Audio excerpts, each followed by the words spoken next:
on est dans une logique aussi d'élargir le spectre de notre combat politique. C'est-à-dire que, comme je vous l'ai dit au départ, le franc CFA n'était qu'un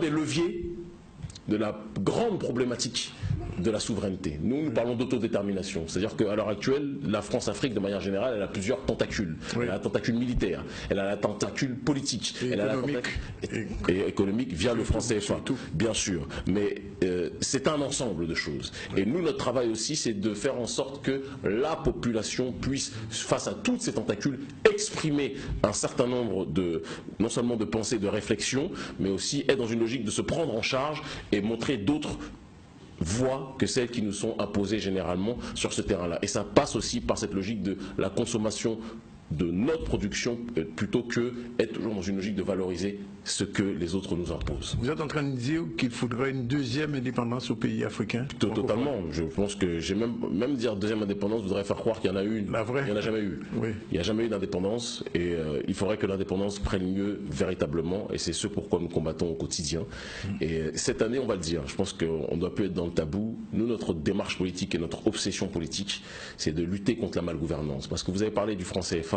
Le franc CFA, on aurait quitté cette plantation monétaire si les présidents africains, face à la levée de cette jeunesse africaine, avaient pris leurs responsabilités. Mais les présidents africains sont les pions, sont les proxys du gouvernement français. Il faut qu'on soit capable de le dire, en tout cas dans la zone franc.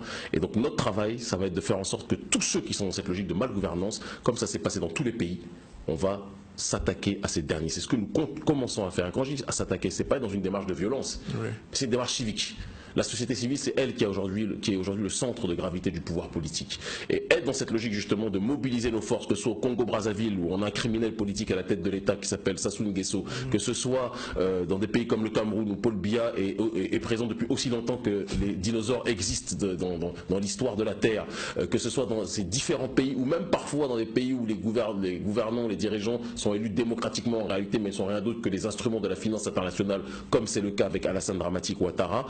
Notre travail, c'est de faire en sorte que ces derniers se sentent fragilisés face à une société civile qui est en train de prendre ses responsabilités. Et c'est ce dans quoi nous nous engageons aujourd'hui. Il y a eu le printemps arabe, et on sait aussi que le printemps arabe, il y a eu beaucoup de manipulations exogènes.